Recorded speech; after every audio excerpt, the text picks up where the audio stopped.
Welcome to Big Damn Love, where this week I'm going to be spraying my adoration all over the greatest romantic comedy of the early 21st century. The Notebook. Shut up, ladies and germs.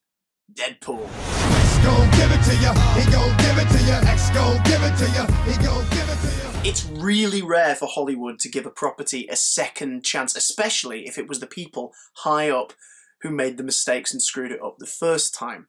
To have another go so soon would be to admit their mistake, which is why, after his butchered debut in X-Men Origins Wolverine, it's so remarkable that we got a solo Deadpool movie at all, and one that stuck so close to the source material to boot.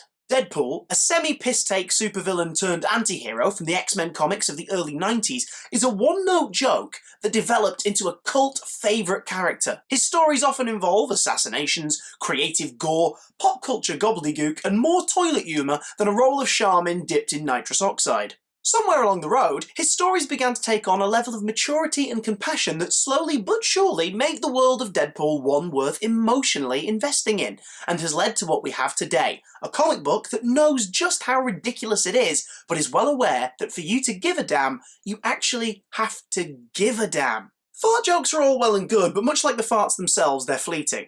At least one would hope. Perhaps that's why Fox weren't so keen on giving a solo movie to the Merc with the Mouth, after they had inexplicably sewed his fucking mouth shut the first time.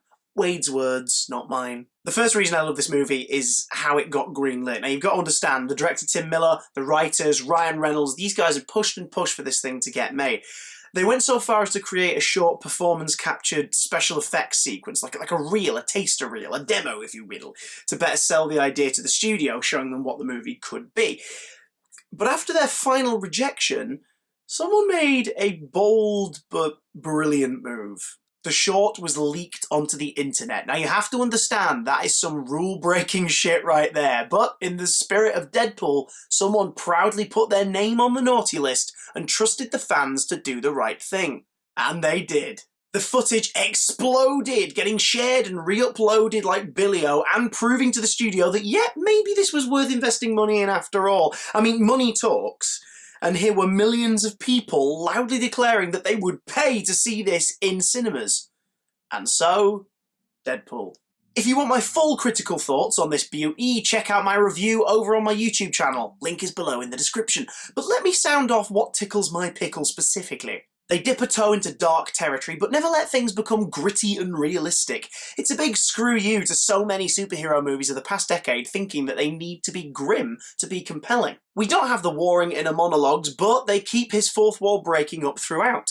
Using it where appropriate, which is most of the whole damn movie, we are in on the joke, and that must have been a shock to newcomers. My favourite memory of seeing this on a packed theatre on opening night, midnight screening, not an empty seat anywhere in the house, was sitting there, and it's our first moment alone with Deadpool after he's got out of Dipinder's cab, and he's just sat there on the highway and he's swinging his legs and he's doodling away, and I'm sat there surrounded by hundreds of people who are all eager to see this film, either because they're fans or because they're curious, they heard about the controversy with the leaked teaser or whatever, and I'm grinning like a lunatic because I can't quite believe that we are actually here right now at this moment watching a Deadpool movie.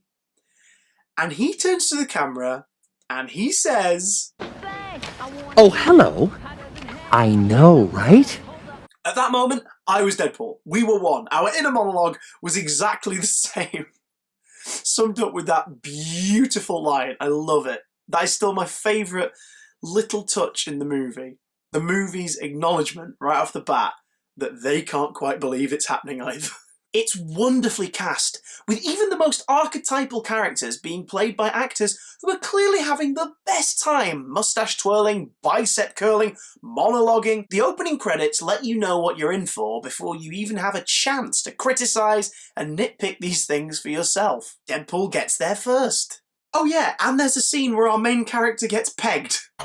For National Women's Day. We don't have many comic book movies, specifically superhero ones, with an adult rating, so this movie was a breath of fresh air and a nice change of pace in today's current family-friendly landscape. That's not a bad thing. These stories should be for everyone, but it's nice to shake things up and have a different flavour every now and again.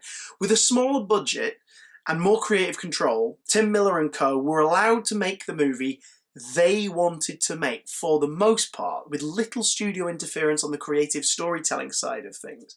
There were some financial hiccups, I believe. The studio snatched away a chunk of the budget mid-production. They had to drop an entire action set piece, but you wouldn't know it to watch the film. It flows so well, and it's because they were left to their own devices. If Hollywood is smart, they'll take this movie as an example with which to see smash hits be born, and not just assume that the R rating is why this movie was successful.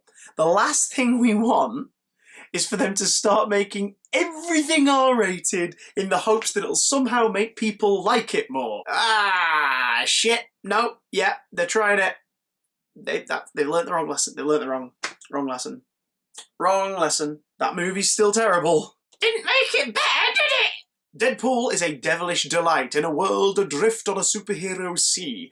With Disney over there making sure that the families and the kiddies are entertained, it's nice to know that this sneaky little corner at Fox gave us filthy-minded, foul-mouthed adults something of our very own. Can't allow this, Deadpool. I don't have time for your X-Men bullshit, Colossus. Besides, nobody's getting hurt.